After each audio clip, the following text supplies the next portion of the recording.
पहाड़ों की ठंडी हवा, मंदिरों की शांति और हर गली में एक अलग सुकून। ये है मैक्लोडगंज, जहाँ वाटरफॉल की आवाज़ भी दिल को क्लेम कर देती है और मार्केट की छोटी छोटी लाइट भी एक अलग फीलिंग देती है।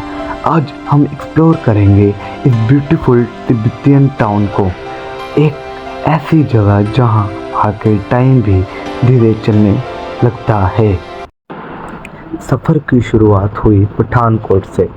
सुबह का मौसम और रोड के एक्साइटमेंट अलग ही फील दे रही थी। थोड़ी देर बाद शहर पीछे रह गया और सामने शुरू हो गया पहाड़ों का लंबा और खूबसूरत रास्ता।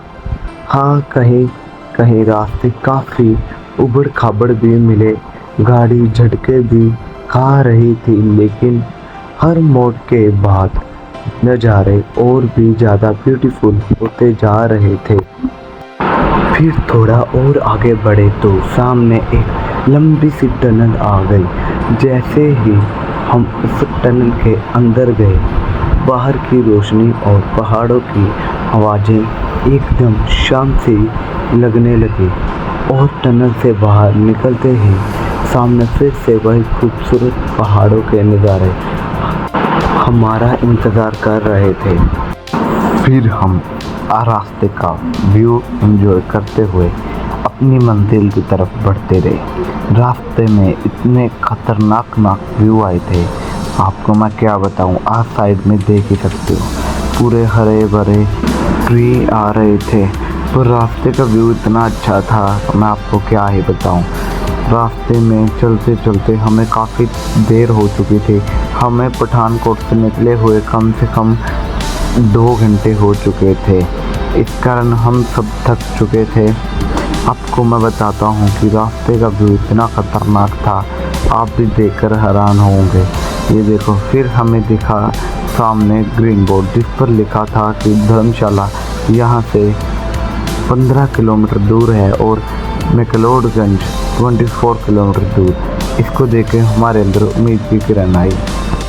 उसके थोड़ी देर बाद ही हम पहुंच चुके थे धर्मशाला, और धर्मशाला इतना ही खतरनाक व्यू आ रहा था, मैं आपको क्या बताऊं।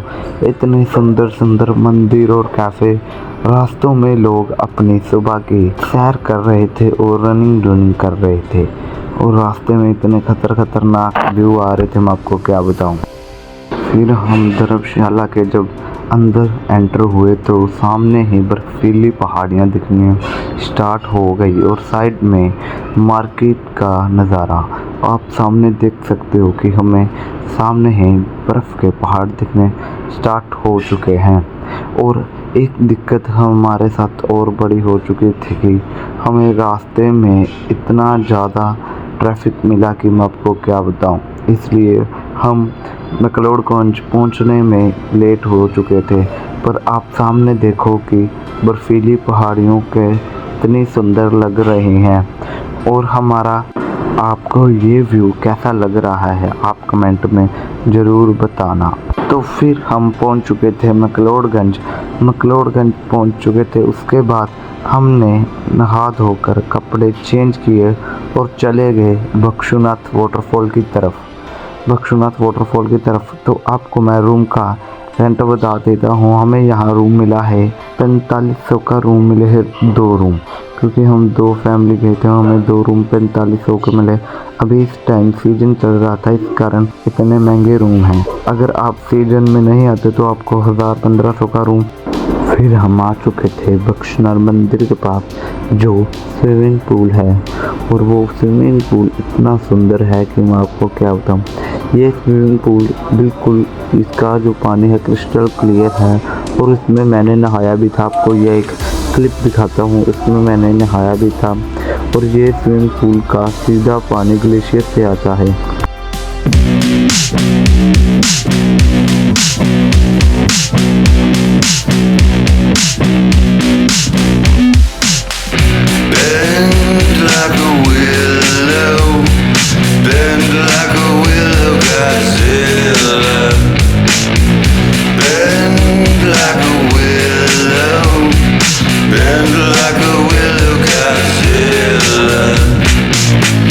You are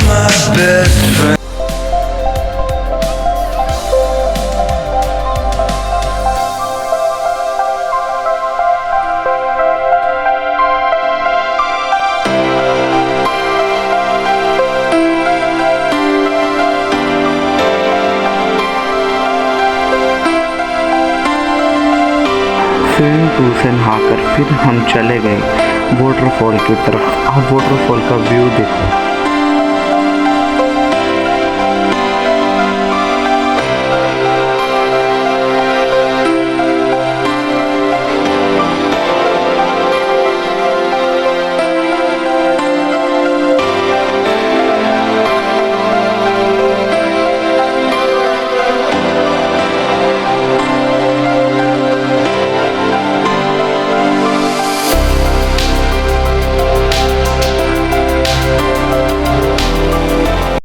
हम पहुंच चुके थे वाटरफॉल के पास और वहां हमने खिंचवाई थोड़ी फ़ोटो और थोड़ा खाए स्नैक्स और फिर हम चले गए सीधा नीचे फिर मकलोडगंज की तरफ। और मिलते हैं अब अगले व्लॉग में और दिखाते हैं नाइट का व्यू।